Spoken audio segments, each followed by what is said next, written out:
Hello, all, and welcome to the Movie Bears podcast. I'm Brad Harris. No, I'm just kidding. That was totally like our season 1 intro, guys.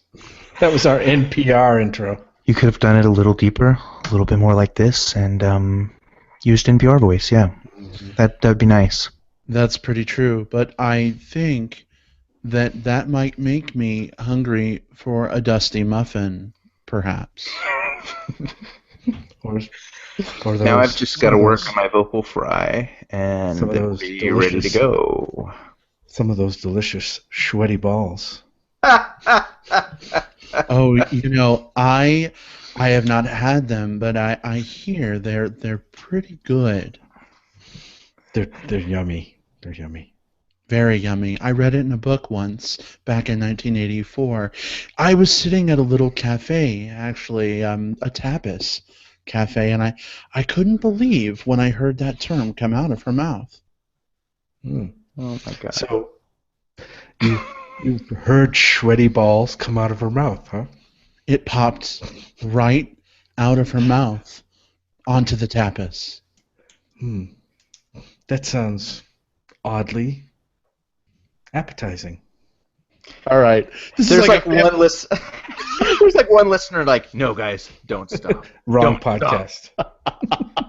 This is like a Family Guy joke that went on like 2 minutes too long. Yeah, at some point I'm going to start fighting a chicken, and it'll keep going. All of it. There we go. There we go. Well, welcome to the Movie Bears podcast. I am Brad Harris, and I'm glad to have you here.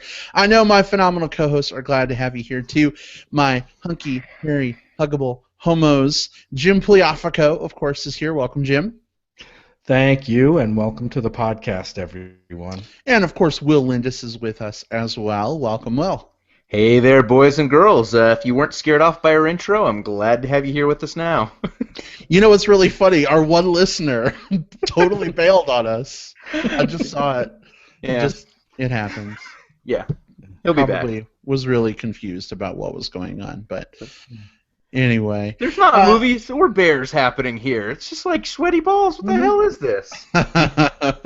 Well, this week, I don't know. We got to do something to make the show a little more fun because we're reviewing The Fifth Wave, and I have a feeling that's going to be a difficult conversation, perhaps. You never know. You never know. We got to go into these things as clear-minded and ready to discuss the merits and flaws of a film as objectively as possible. So you never know. You never know what's going to happen when we review this piece of shit in just a few minutes. Wow, way to forecast it there, Will.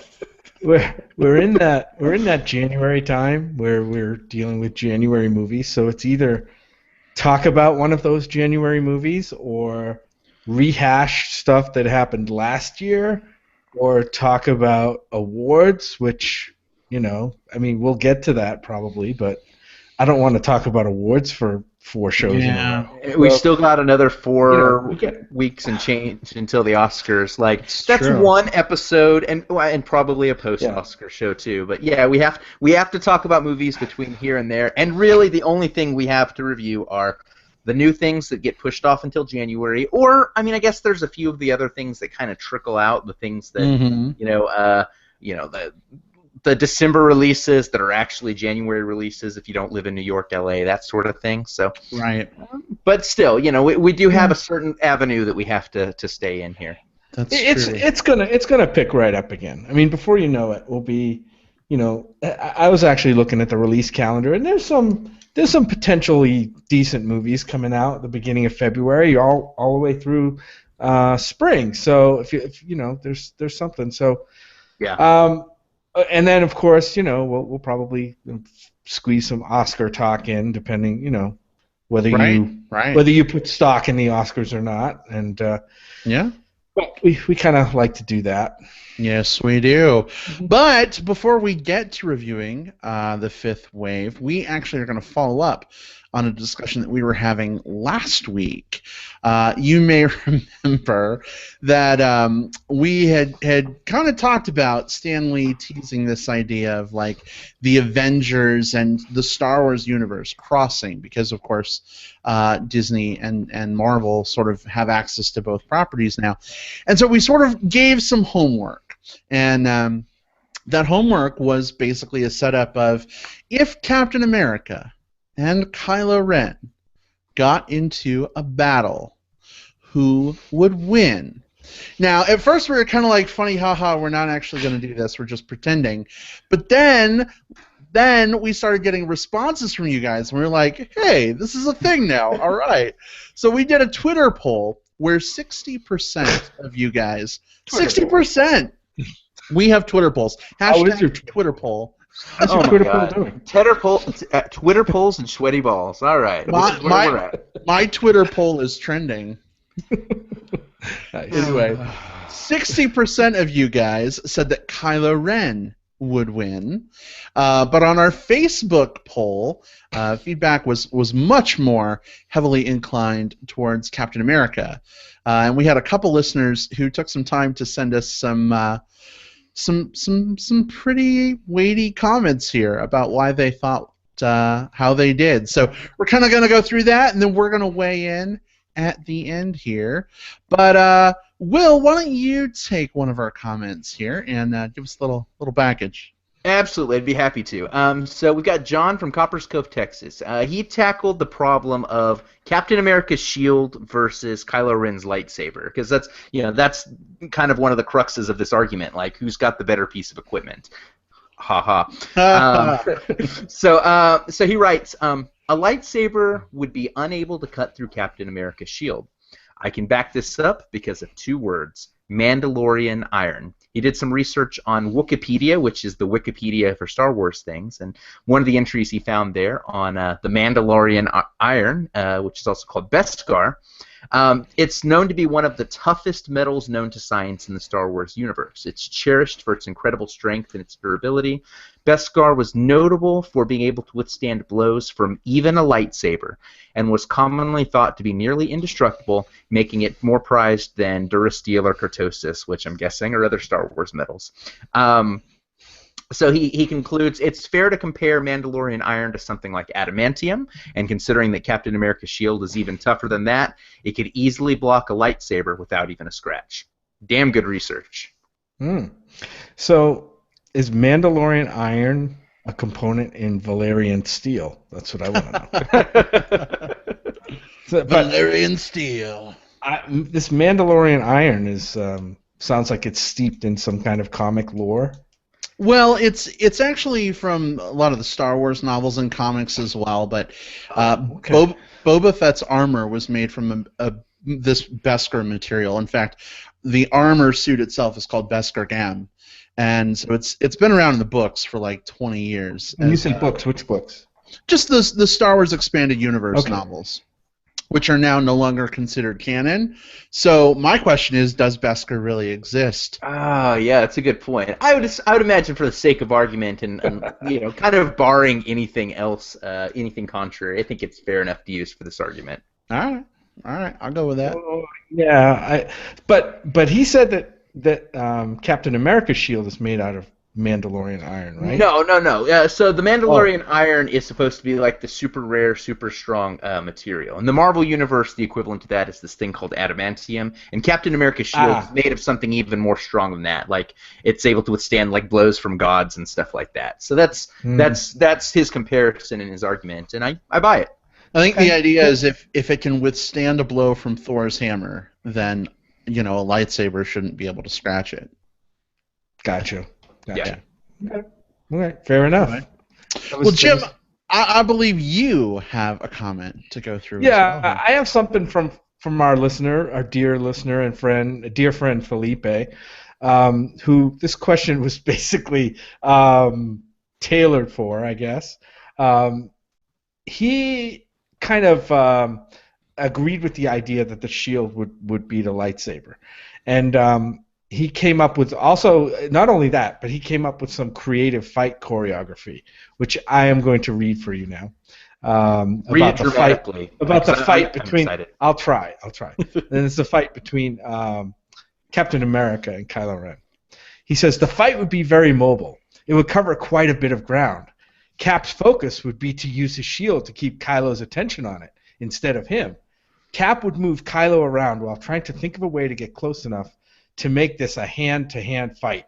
Once Kylo realizes his saber can't cut through the shield, he knows that the dark side of the Force will be his strongest weapon. He needs to draw him into the open so he can use the Force to keep him still. Cap finds and uses cover constantly. It begins to frustrate Kylo, and he begins to chase after Cap. Kylo is now not only frustrated, but tired from the chase. Kylo senses something coming at him at high speed. He turns to see the shield bearing down on him, but he holds out his hand and takes control of the shield with the Force. It is suspended in midair. The moment Kylo takes his eyes off the hovering shield, he is blindsided with a blow from behind and his face first in the ground. Kylo's saber is off and lays feet away from his reach. Still stunned, Kylo tries to catch his breath and sees the hilt. He reaches and calls the saber to him, and as he catches the saber, Captain America lands a solid blow to Kylo's jaw, landing him unconscious. Cap's shield finally falls to the ground. Cap, exhausted, says, "Not today, buddy. Not today." Captain America defeats Kylo Ren. And there you have it. That's awesome. I was visualizing that fight. Yeah. You painted a really good picture with words there. Yeah, you know Joss Whedon is writing that out right now. That's right. You know what? And that was totally more captivating than the audiobook of the Star Wars The Force Awakens novelization, I have to say.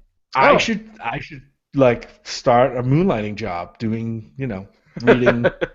reading Star Wars Marvel crossover books.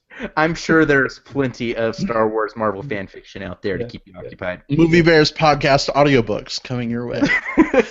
One more thing about Felipe and his input to the homework. I mean, he gets an A+ on this homework, not just for the story, but he actually took a survey of friends, family, and strangers in a comic book store to reach his conclusion.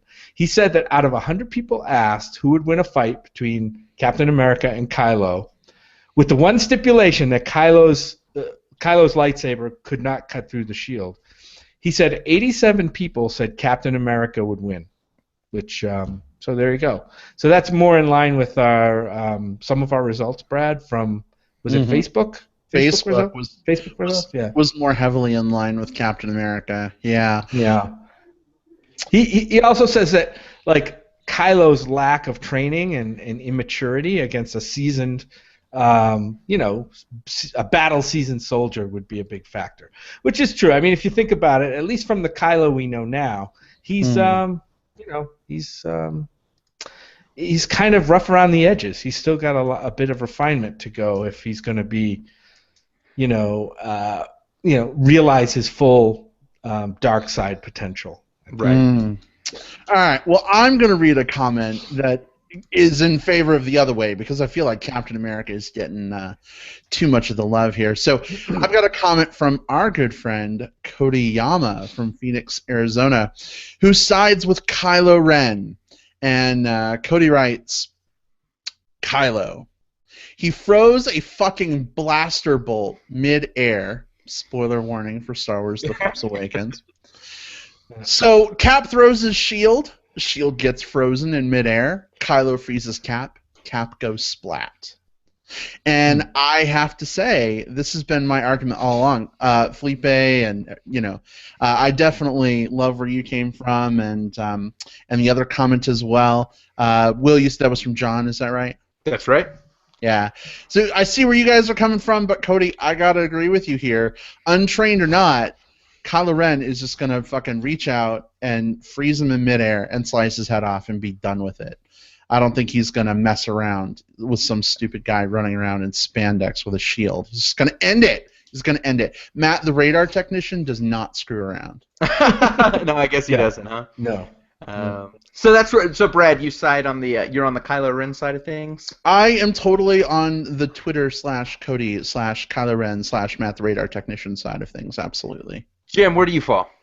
I would like to think that Kylo had a shot at beating somebody like Captain America, but I mean, Captain America's been around for so long. It's almost like they're what's the word I'm looking for? They're not mortal. Like they're immortal. Some of these superheroes, and we know that these Sith Lords, Darth Vader, they're not immortal, right? They can be defeated. Hands getting chopped off left and right. Yeah, I mean, we don't. Yeah, that would be awesome. Spoilers for the entire Star Wars universe. I could totally see Cap's shield flying through Kylo Ren's wrist and slicing off his hand. What? Damn, that got brutal. The Force, come on. Wouldn't that be awesome? He has a danger sense through the Force. Like, that shield would never even get close. Like, he would sense it coming his way. And... Well, I think that's what that's really where I come down. Now, everything is, all kidding aside, that I think if Kylo was smart enough and knew about the attack, I think he could keep Captain America subdued and at bay with the Force, as long as he didn't let, because if that shield gets through, if he doesn't invoke the Force and that shield gets through, forget it. He's done. As long as he doesn't let his emotions get the better of him, right? That's right. And I think that's going to be Kylo's weakness. Like, for me, I side with Captain America, because this is really a fight that's like, this is raw power versus like experience and training, and both of them bring something crazy cool to the table, like something that the other doesn't. But Captain America is a character who has fought gods. He has fought telekinetics, and he's fought like these super powerful, like quasi-dimensional beings. Even past that, just like he's fought guys who are like gods amongst men, and gods amongst gods, and live to tell the tale, and it's because he's cunning. That's his big thing. He knows how to work his way around a fight. So even though on paper Kylo Ren has the biggest arsenal, I think you can't count out the experience, and you can't count out the strategy. And so while it would be a hell of a fight to watch, I side with Captain America. And besides, he's American. Fuck yeah! Fuck yeah! Kylo is what? We don't even know what he is. He's like Metachlorian. What is he? He's like 1/4 Alderaanian.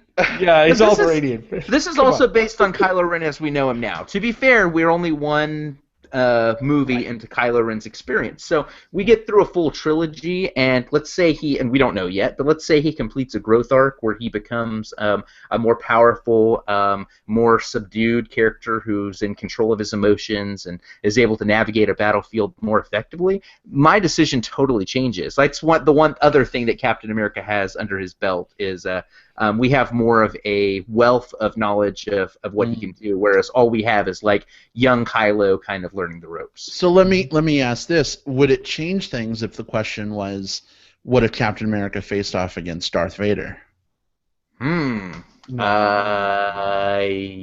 Yes, maybe. I don't know.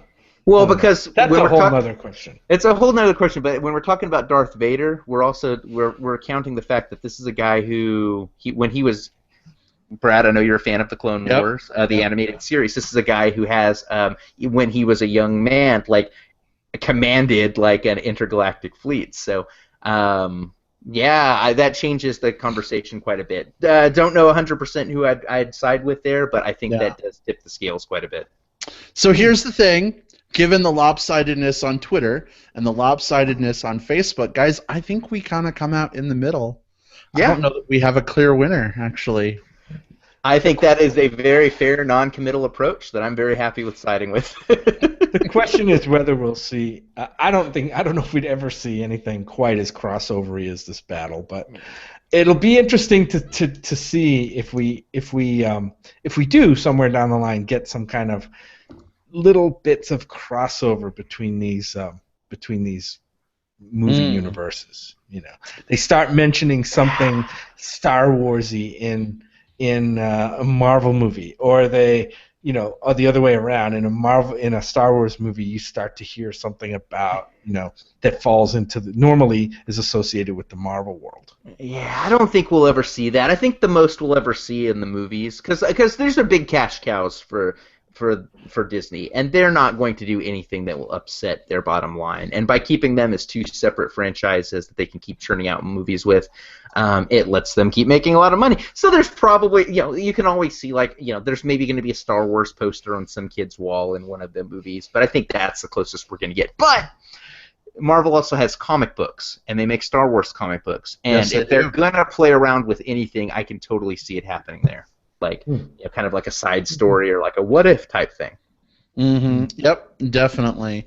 So Felipe just messaged and says, Darth Vader versus Cap. Does this mean I have new homework? LOL. Is it really homework if like you enjoy the assignment that much? You got you've got an A+ grade to maintain, buddy. You better get right to it. I asked him. I told him. I said, you know what? We're not going to make you do homework again. I said, but just weigh in real quick. Gun to your head. Does it change your mind if it's Darth Vader versus Kylo? And Felipe says, in a way, yes. Yeah. Interesting. I feel like I'm very well aligned with Felipe on this one. Yeah. Me too. Me too. All right. Well, that was fun. I love it when we have like whole segments that come out of like random banter about Marvel and Star Wars. You have no idea how much fun this was for me. This is the type of shit that I normally do with my friends. Like, I seriously, like, my friends will come over and we'll just have like, okay, who would win in a fight, the Invisible Woman or Magneto? And in this scenario, it's like we have these conversations, and it's if you could record it, I would feel like probably the biggest nerd in the world, but I love it, and so I love that I got to do that with you guys.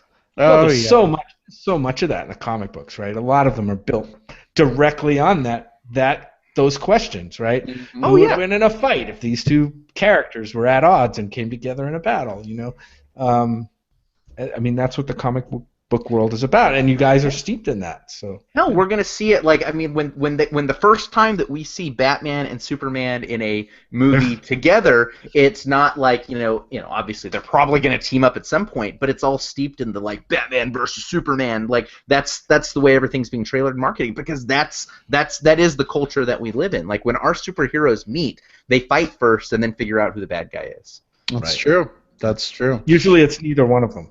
Oh yeah, no, they fight and then they're like, I thought you were the bad guy. No, I thought you were the bad guy. No, he's the bad guy. Let's go get him. Team up time. Yeah. Oh goodness.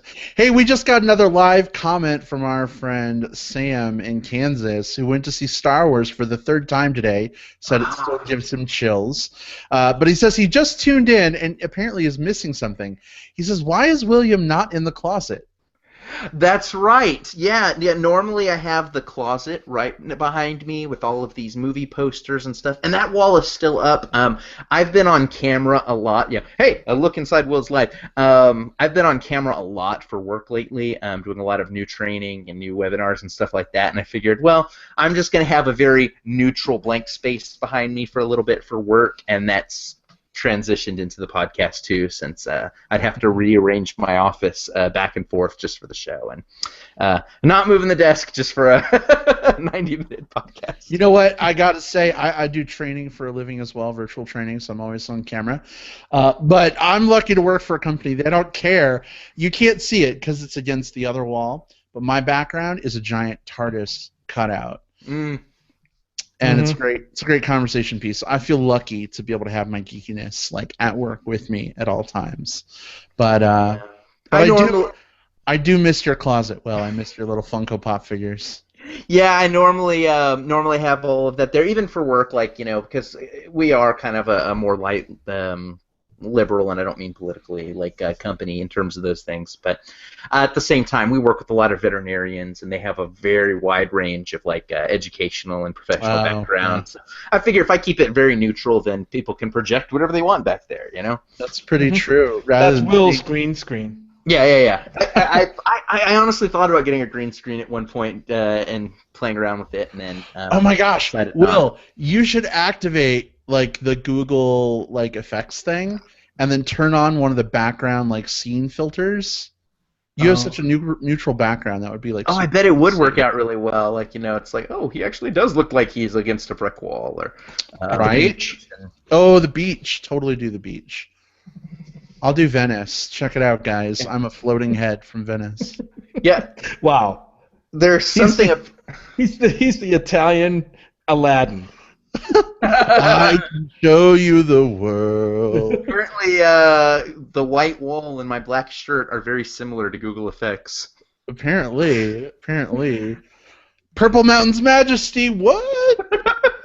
I'm surprised you said that and didn't bust into a Frozen song, because that's more your speed. You know what, Will? You know what? It's a Clawtooth Mountain. Let it go, buddy. Let it go. We're almost home, Spot. Oh. Oh my god. You know what it is? You know what we have a terrible movie to review, and the banter And is we're helping avoiding me it. to like put it off, to procrastinate. Yeah. You know. Yeah, So there are weeks where we are just like, oh boy, I can't wait to talk about Star Wars, or I can't wait to talk about this. And this week it's just kind of like, oh, it's time to review a movie. Mm-hmm. Yep. Oh, Will, check it out. There's a way if you turn off the auto adjustment, you can adjust it manually so Oh. that it looks a little better. Check that out. I don't know where I'm broadcasting from, but it has a temple behind me.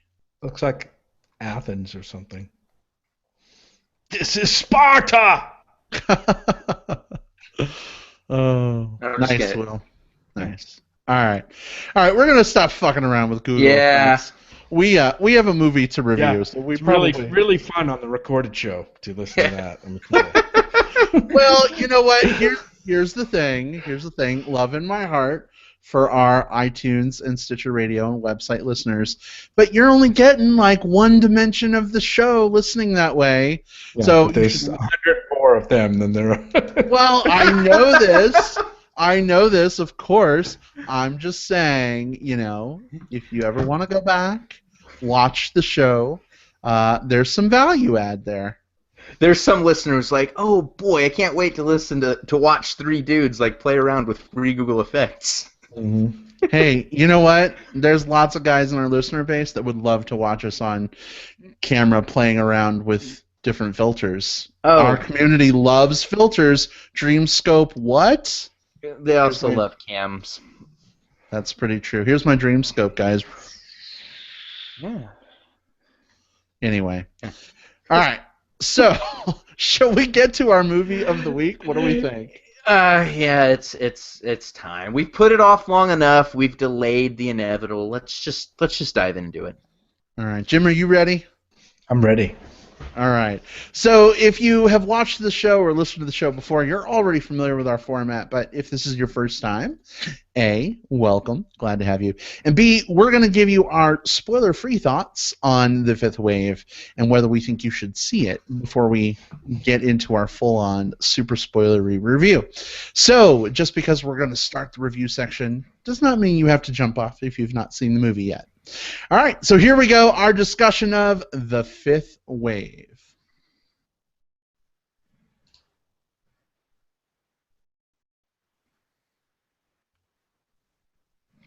All right, so, Will, why don't you kick things off?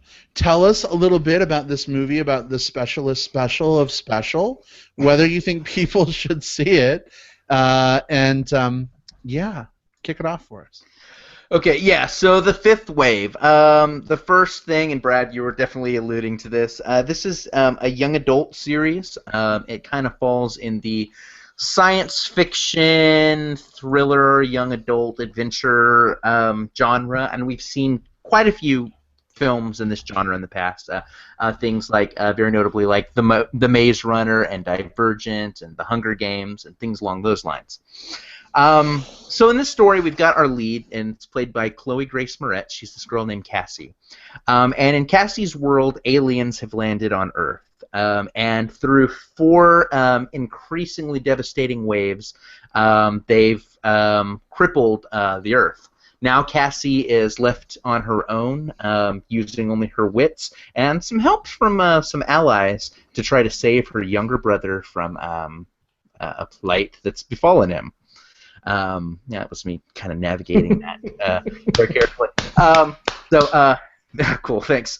So first and foremost, I'm going to apologize very heavily for the young adult genre as a whole. I think we knock it quite a bit on this show, and I think there's a reason for that. Like, a lot of these movies aren't great, but as a genre itself, really, we're talking about science fiction that has certain elements, just like any genre does, right?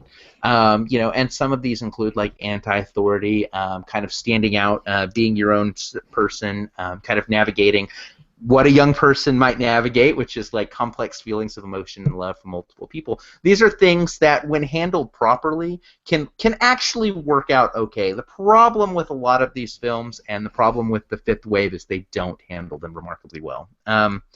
So I'm not knocking young adult as a genre, but I am knocking a lot of the recent films that we've seen come out of this genre, if that makes sense. To her credit, Chloe Grace Moretz is not the problem with this film. I think as far as these like young adult leads go, I think she's perfectly fine. I just think she has awful material to work with. Opening scene of this film actually pissed me off quite a bit because I enjoyed it a lot, and I thought that there was a really good movie following that opening sequence. Like, wow, I'm going to be pleasantly surprised by this. Yeah, like it's basically... spoiler free. It starts a little ways into the story, and it's kind of her dealing with the situation. She has to make a tough decision on the fly, and I'm like, oh my god, if this is the movie we're getting, I'm all about it. And then once we do the flashback and we learn what happened, it's not that good.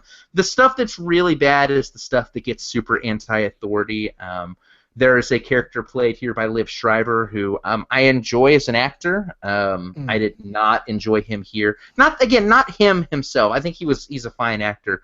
But I think that the role he played in the story was dumb. This film does have a love triangle, and I feel like it's probably one of the weaker love triangles in young adult history.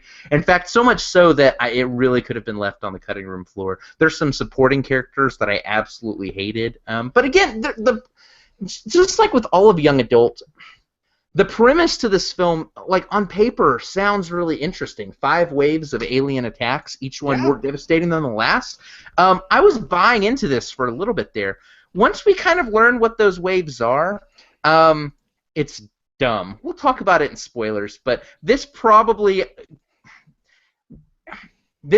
the young adult movie that starts off the strongest for me and ends the weakest for me, if that makes sense. Like the directions this film goes, it does everything it can to dismantle a brilliant premise. Do I recommend you see this movie? No, absolutely not. I mean, if you've got a teenager, you're probably going to get dragged to go see it anyways. But past that, give it a pass. Go see anything else instead. Will, it's so interesting hearing you talk about this movie because normally your commentary is like... I'm writing that down. Will said brilliant premise. I'm going to put that on... We're putting that on the poster. Yeah, brilliant Will premise. Will Lindis for Movie Bears Podcast. No, you're taking me out of context. Sorry, Brad. It's okay. Wow, train of thought. Totally derailed. Oh, no. Oh, so Will, it's interesting hearing you talk about this because normally, like, your commentary is crafted with like, an SAT vocabulary score of like 21,000, and and your like most prevalent comment is it's dumb. Like you don't hear that often, you know what I mean? And I think it's so fitting because it's like, going into this film. I agree. The premise sounds kind of cool. The trailer even looks like it could be kind of interesting, right? The beginning of the film, you're kind of on board. But as you get into it, that's exactly the thought that comes to mind. Like, it's almost, and this sounds awful, but it's almost not even worth spending the extra vocabulary words, like articulating how bad this movie is in some ways. Like, it's just dumb. I mean, that's a good way to put it. I don't know. I love Chloe Grace Moretz. Sam, I just got your comment. No, my camera isn't dirty. It's a Google Effects filter. Fret not. But Chloe Grace Moretz, I do like her quite a bit. I think she's awesome. Unfortunately, she just has a really awful script. Really bad dialogue, a really, really awful setup with this love triangle thing. There's just not a lot going for her, unfortunately, in this movie. I think, there are certain parts that are sort of actiony, and unfortunately, you can tell she's not really like. I mean, she's not Hit Girl in this movie. It's not like she's any stranger to action, right? We know she can kick ass. But you can kind of tell the direction of the action is off, Like, I almost feel like they should have been like Chloe Grace Moretz. You just figure out how you want to act this action sequence, and we'll be fine. Instead, they've sort of got her like stiltedly, running or trying to like side jump over this thing, and it just comes across as not great. Liv Schreiber, I love Liv Schreiber. You mentioned he's a fine actor, Will. That's true. He is a fine actor, and I mean fine in the fine sense. The man sense of the word. That's right. Not man sense. Yeah. I'm not really into man sense, but in the man sense, yes, absolutely, for sure. And then, of course, we have a young cast of people that you get like one line from and never see again, and who knows if we'll ever see them in other films. I do want to give a shout out though to Tony Revolori from the Grand Budapest Hotel. It was fun to see him pop back up, but unfortunately not a lot to do there either, right? Yeah. So this movie for me, interesting setup, interesting premise. I wasn't really excited going into the movie, but I was like, nah, why not? Let's see where it goes. It could be interesting. I probably really dug the first 21 and a half minutes, but from there, it went pretty downhill for me. How about you, Jim? Yeah, same thing. I mean, I think I was on board for the startup because that was kind of setting the stage for the science fiction part of this story, which I thought was okay. And we'll get into, Will, why you thought the waves maybe were dumb and didn't work or whatever. No, it wasn't the waves. It was one wave in particular, and we'll talk about that. Okay. And I guess I didn't see the science fiction-y part of this as any dumber than any of the other YA science fiction movies, like Maze Runner, even Hunger Games or Insurgent. I didn't actually. This one, probably if written a different way, probably could have worked. Brad, what was the name of that TV show we watched about the invasion that was on Falling for a while? Skies. Falling Skies. Yeah, this one had a really strong Falling Skies vibe to it for me. But I like this. I started to like this more at the beginning, where this thing went off the rails for me. And I know it's young adult, and they always feel like they have to throw this forced. What do you call it? Like love triangle type thing? Love triangle into this story, right? Of course, she has to. I don't want to spoil it too much, but you got the gorgeous, chiseled, doe-eyed dude that kind of meets her in part of the story, and they hit it off, and then there's this other doe-eyed dude from high school that she, had a crush on, and I'm like, if you take that stuff out of this story, I don't think you take the young adult stuff out. I don't know why it's a written rule you have to have these forced romances. Is there a smart way to put a romance in these stories? Yeah, I think there is. This is not it. Right. And so, this movie, not so much as dumb, but just dull. It really got dull when they brought this the love triangle in. I mean, the guy was good looking, certainly not my type, but he was, really good looking, but he was not great in the role. It was written really dumb. There was no not much background at all for that character, and there's a reason for that, I guess, when we get into it. Yeah, I just about 20 minutes into this, 20 to 25 minutes into this movie is where it really lost me, and never got me back. As far as Liev Schreiber, actually one of the strongest parts in the movie was toward the end, and I really liked it. It was kind of obvious and on the nose, but it was kind of a breath of fresh air in a movie like this, and we'll get into it in spoilers, so remind me about that. I always like him in movies. I mean, he was in one of the best movies of this year, right? Wasn't he in Spotlight? Yes, he was. Mm-hmm. Yeah. So, Chloe Moretz, like you said, she's fine. Didn't really have much to work with here. I don't think she's doing I don't know if she's doing this as a favor to get further in the industry and get better roles. I mean, she's in movies like Clouds of Sils Maria. I mean, that's the kind of movie she should probably continue to seek out. Obviously, I have no business giving actors career advice from my position, but I just don't know how a film like this helps their position, unless all it does is make them more familiar to a different audience. And I could possibly see that as a reason why to do this movie. How Liev Schreiber ended up in this movie, I have no idea. I would love to have heard that conversation. Well, but oh, go ahead. Sorry. No, go ahead. I was just gonna say, like, maybe she, to your point, like, why did she choose this role? I wonder if it was at all based on, like, you think Jennifer Lawrence, like, she was kind of a young and up and comer when she started Hunger Games, and she was able to transition that into a I'm nominated for every award every year career. So I'm wondering if she first got the script, first got the treatment, and was like, hey, this doesn't look dumb yet. Maybe it didn't at that point. Maybe this is my Hunger Games. Maybe this is my chance to kind of step out and do something. I imagine that people often take roles like this when they read the script and think like, oh my gosh, there's a lot of potential here. And then when they get on set, it's just like, oh crap. No. I like her a lot, and I want to see her do more things. I mean, she can even do dumb movies very well. I mean, look at Kick-Ass. That was, a great movie. She had a great role there as Hit Girl. So, yeah, I can't recommend this movie to anybody really. I don't know anybody who is so strong into the young adult thing that I would even recommend this movie. And it's too bad because I think there's a seed of a pretty good science fiction story in there. Maybe. And you're right, Will. This is based on a book that is part of a trilogy. The second book is out, and the third book comes out later this year.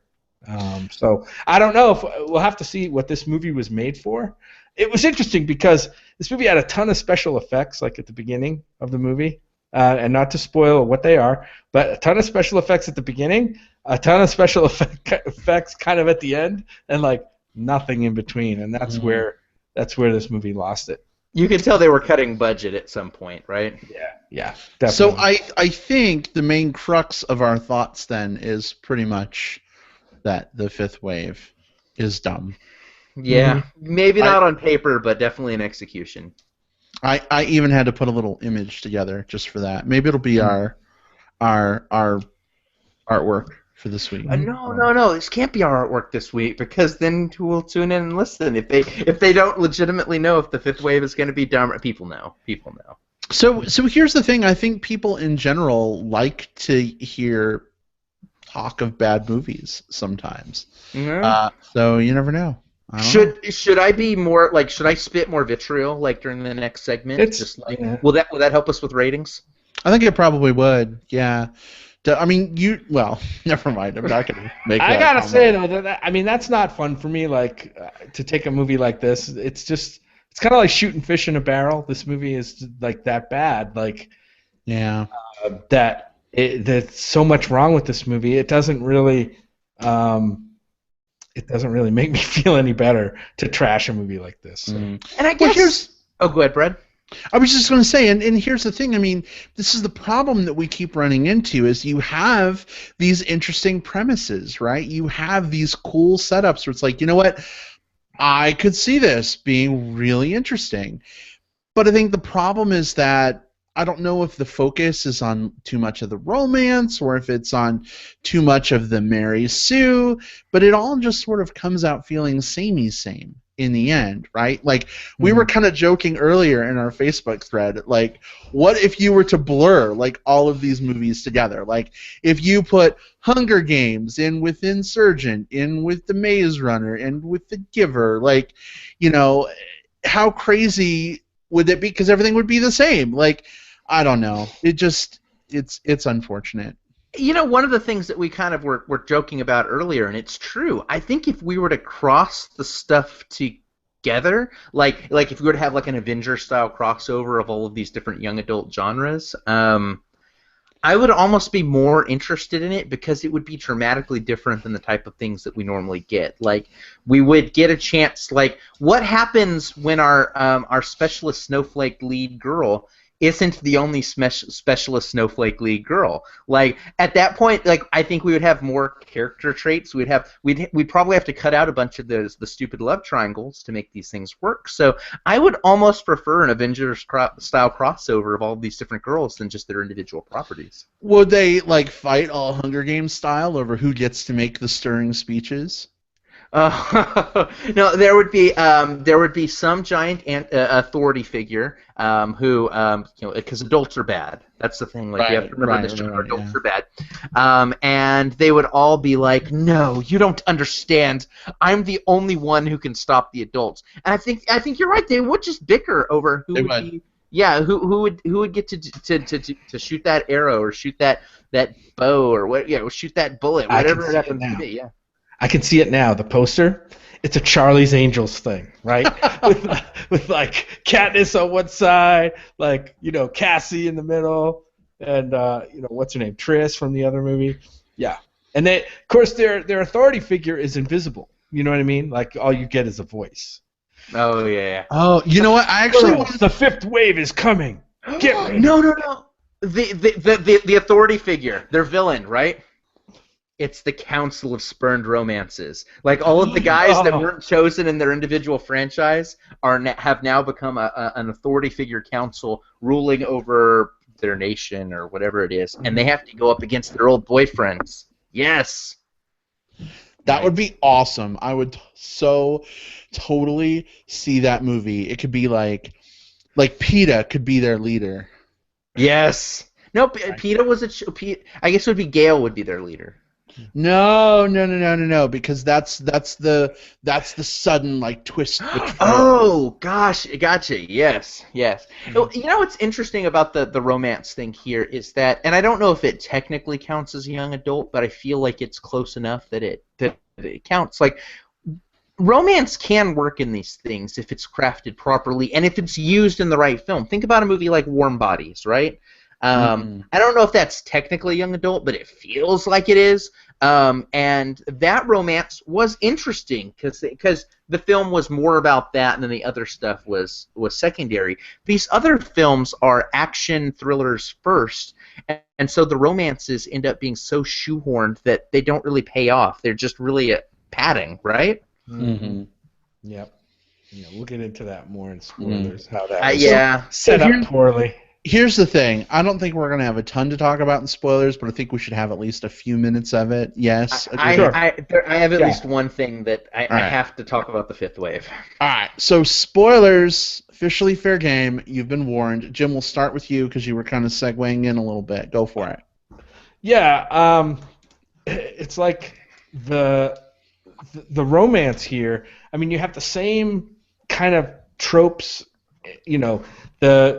The handsome guy comes and he rescues the heroine, and then the next scene he's taking a shower in the river, and she sees him shirtless, which I was like rolling my eyes so hard at that scene.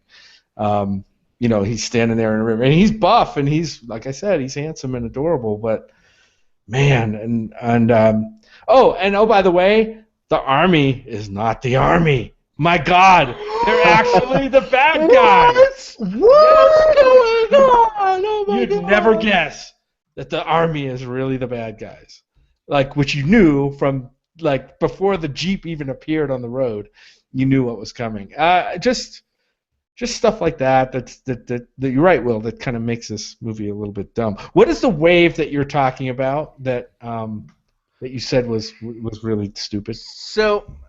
We're in spoilers now, so we have these different waves that are meant to cripple humanity so the aliens can take over. They use an EMP to knock out technology. I can get behind that. Cool. They unleash a modified version of bird flu. Cool. They do some like tectonic stuff to make floods and earthquakes. I'm all behind all of these things. It sounds really like a really cool movie, right? And that's that first 21 minutes or whatever it was, Brad, like you mentioned. Like, this is off to a strong start.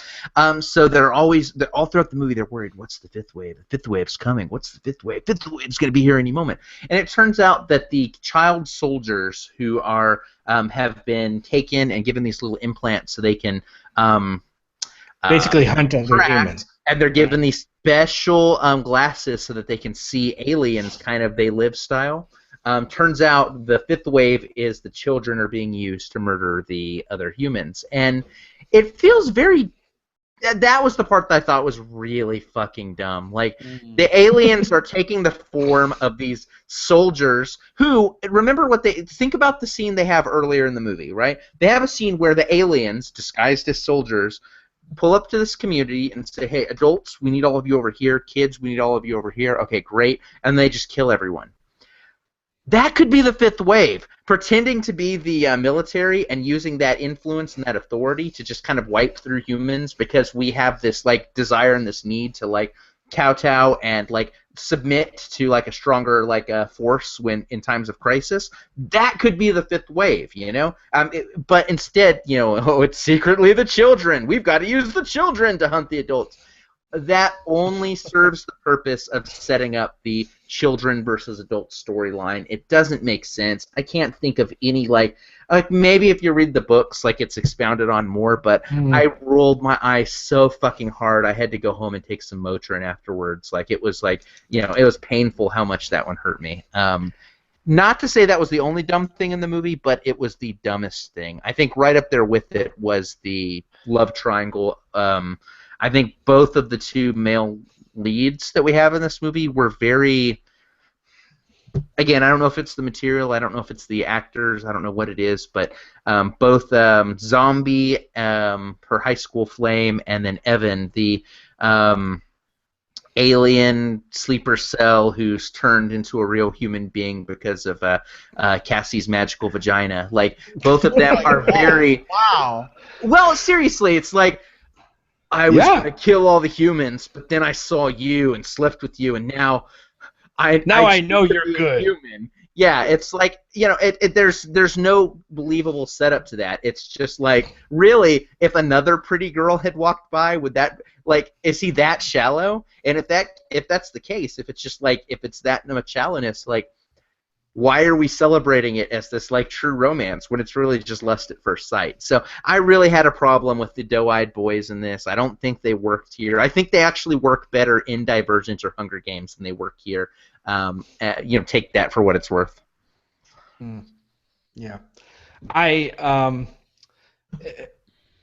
the thing about the army. I mean, it might have been better if the fifth wave was actually the adults turned on the children or something. You know, now that I could get behind. You know what I mean? Like, you know, why? Because, you know, what you don't want another generation growing up, right? Like, that might take you out at some point.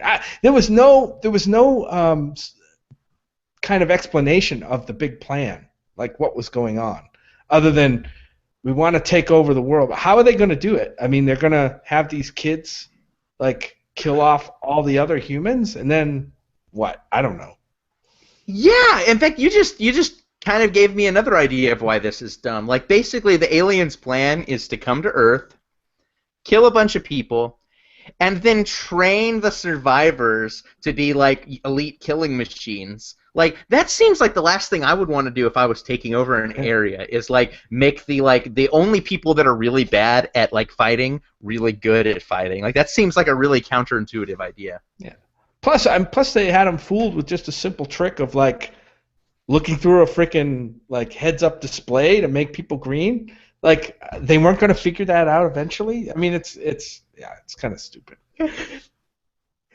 Oh my god, yeah. This movie did every scene was dumber than the last. I think was where it was at. By like about the halfway point, I rolled my eyes for the first time, and then a few minutes later, I rolled it again. And there was a point where towards the end, it's just like, I can't do this anymore. Like, it was. And I think that's what frustrates me so much about this movie. Like, if this was shit from the beginning, that would be one thing. But I think there was an interesting story here. Like, there is a way to craft and do this movie in an interesting way. And you mentioned things like Falling Skies or oh gosh, what was that series? Either of the V series, you know, that really focus on like what happens when aliens suddenly appear in the sky. Hell, Independence Day, you know, which is when you really think about it, Independence Day is corny, but at least it's like entertainingly corny.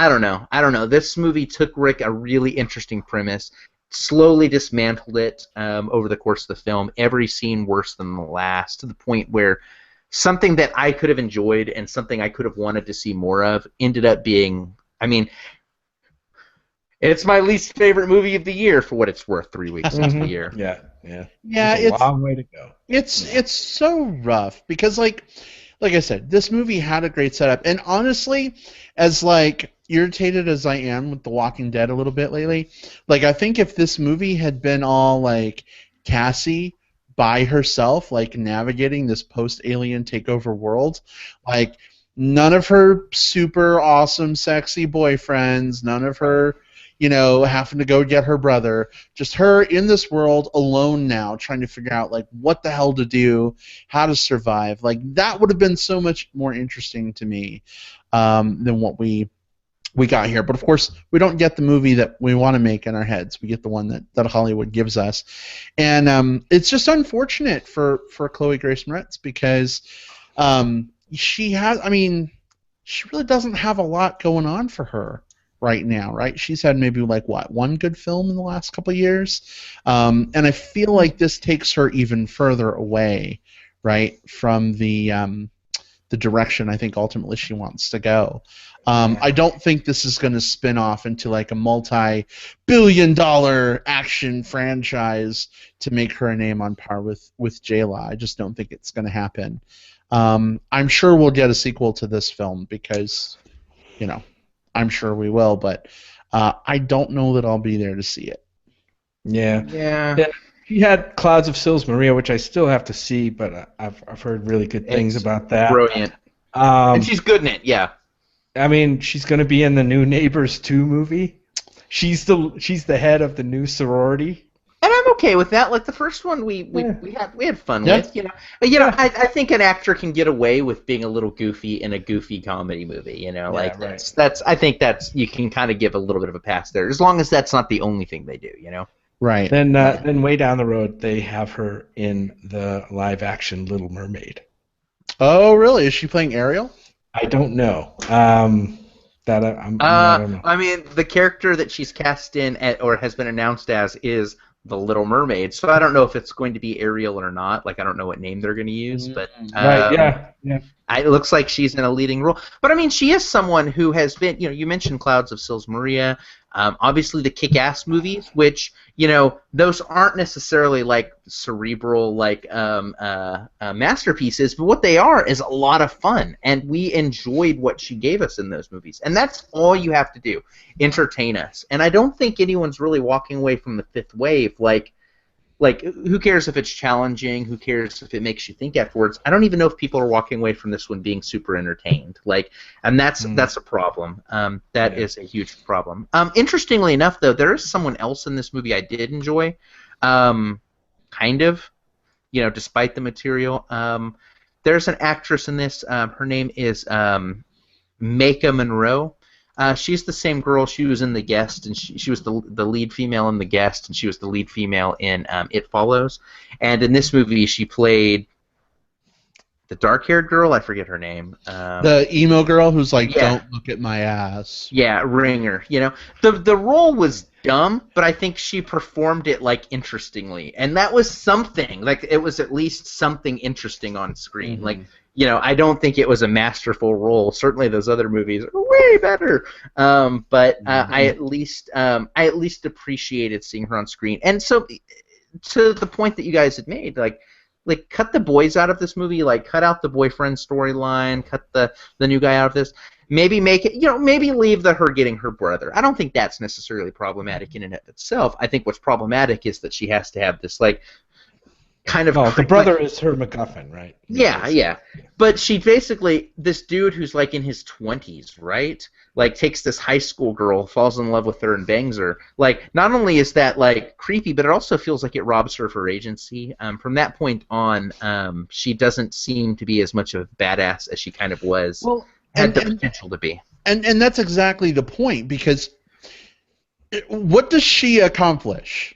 Nothing. Is she the one who finds her brother? No, she runs into Ben Parrish, who leads her to her brother. Yeah. Is she the one that blows up the base? No, that was Evan Walker, half alien boy. What does she accomplish by the end of this movie?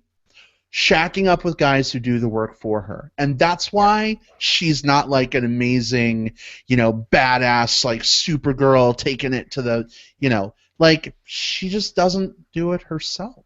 They didn't give her the hero. They didn't fully give her the heroine role, right? No, especially after that opening sequence where she basically has to make this hard decision: am I going to blow this guy away because he might be reaching for a gun or not? And then she chooses to. Like, we didn't know the context of that scene, and we didn't know where it falls in the history of her storyline at that point, since it was a kind of a cold open, right?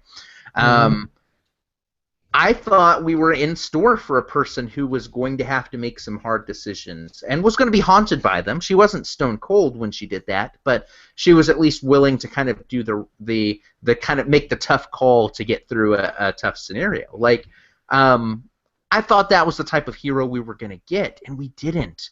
And I guess that the Maika Monroe character, Ringer, I think we got to see glimpses of that.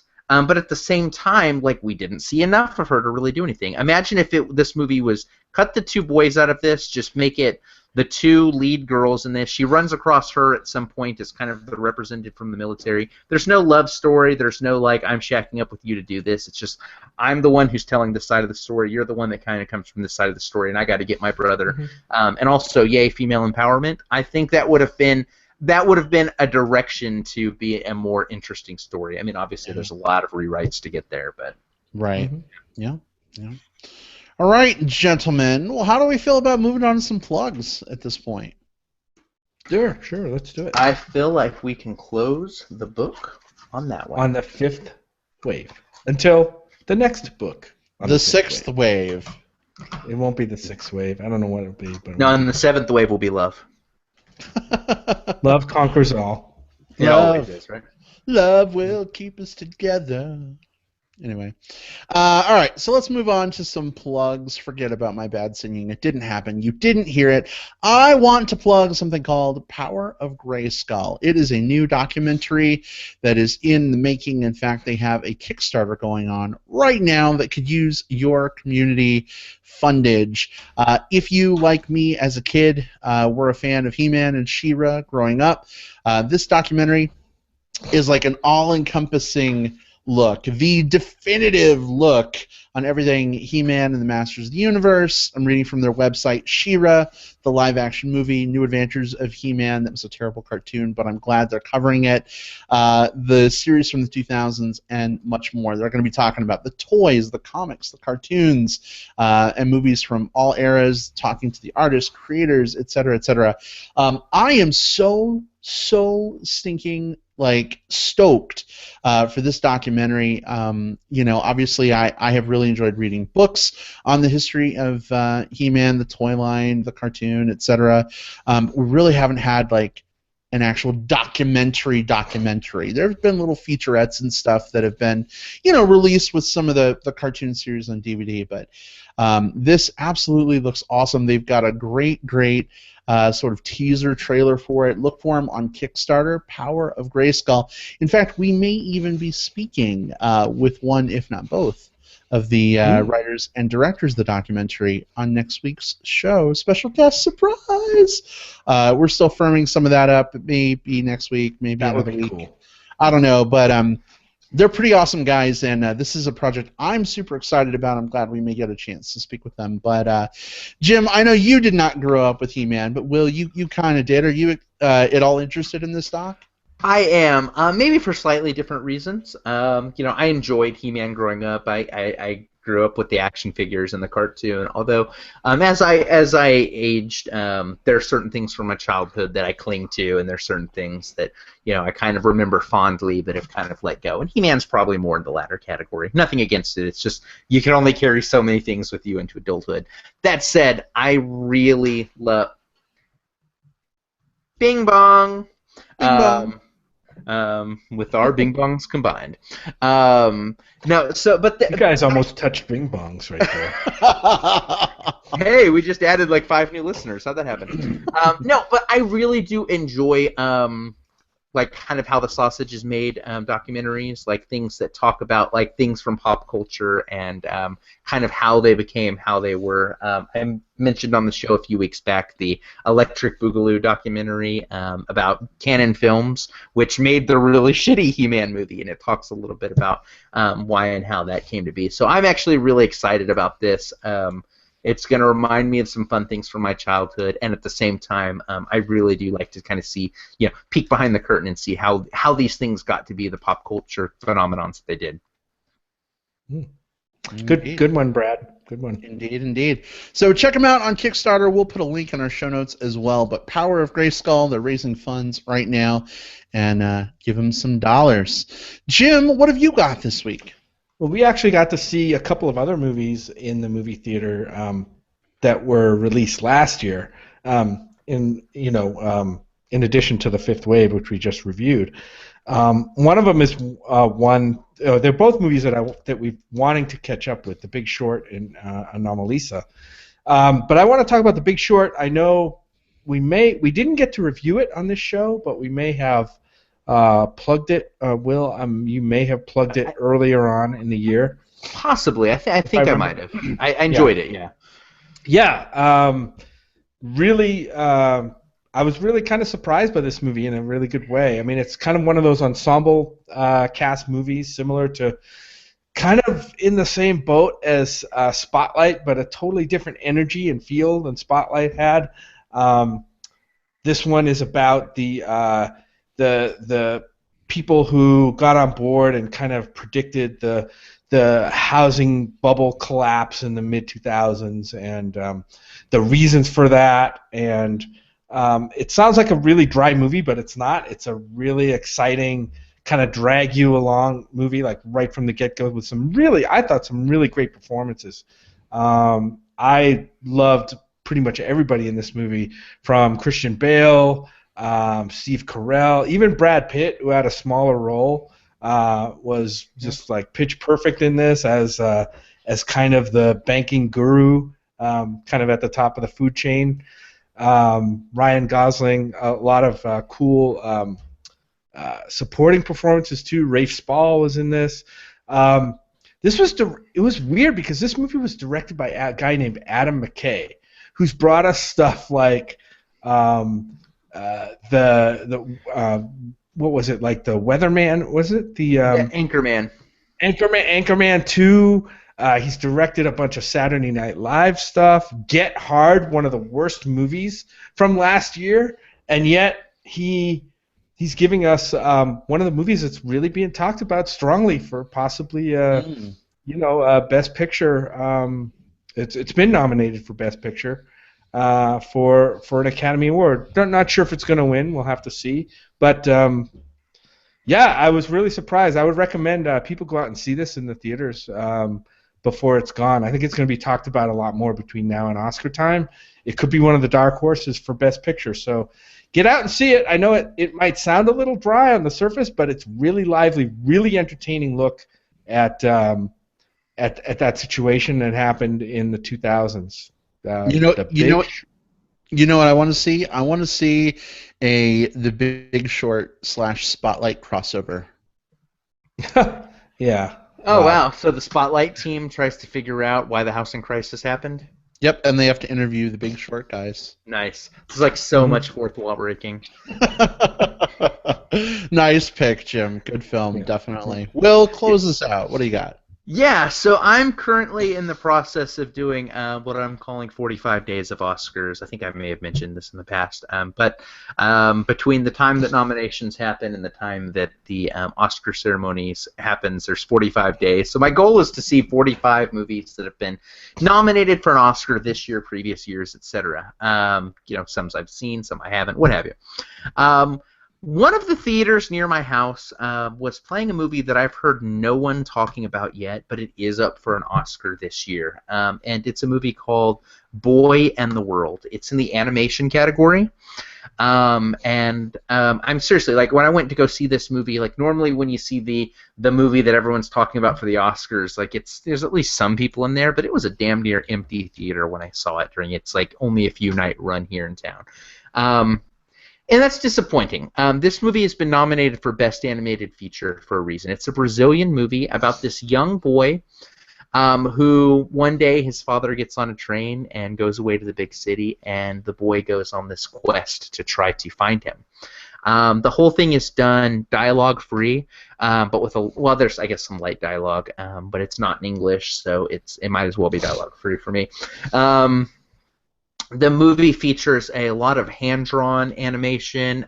It goes through the motion as it travels from frame to frame is meticulously planned.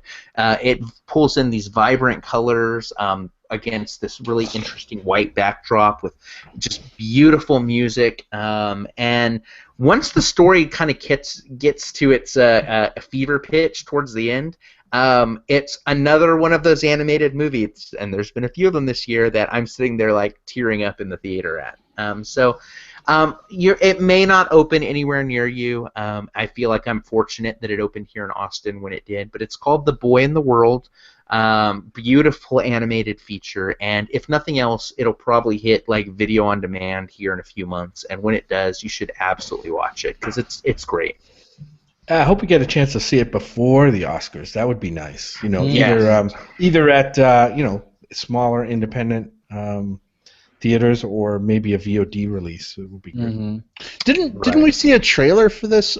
We saw like 3 movies this weekend, but did we see it at the Loft? Maybe, Jim? We saw a trailer at the Loft right before we saw Anomalisa. Anomalisa. Oh, right. okay, cool. Then that means that Loft's possibly getting it, and so you should go watch it. I don't think it's necessarily a movie for everyone. I think some people will struggle with a dialogue-free movie, but man, I loved it. I love visual storytelling, so I'm cool. Totally, Magodally. All right, well, guys, that wraps us for this week. Next week, not sure what we're doing next week. We'll need to figure something out. Yeah. Finest hours, that could work. Kung Fu Panda 3 is out next week. So. Ooh, right. Maybe a double feature. We could do. We're starting to get, like I said, we're starting to get some reasonable choices. We could totally call the show the Kung Finest Hours. Oh my God. Or like Finest Panda. I don't know. We'll figure something out. Anyway. We'll figure something out, yeah. We're a little punchy. I'm a little punchy at the end of the show after talking about the fifth wave for 45 minutes. I don't know. It's just a natural reaction, I guess. The fooest panda? Nice. Nice. I like it. Oh, that's really... All right, everyone. Well, thanks so much for hanging out with us this week. Glad to have you guys that were listening or watching live hanging out. Thank you for your comments. Those of you who are watching or listening on digital tape delay, love in our hearts for you guys, too. You're 90% of our audience. But if you want to get in on the discussion, definitely let us know what you thought of the fifth wave if you've seen it. We'd enjoy hearing your thoughts because maybe we're all off base. Maybe we're totally wrong, and this is the best movie of 2016, and we're missing it. So yeah, if that's the case. Definitely let us know if you did love it, and please tell us. Please tell us, what you loved about it. Maybe there's something we need to rethink on. Could be. All right, everyone. Take care. We'll see you next week. Bye. Bye. Bye-bye. Thank you for tuning into the Movie Bears podcast.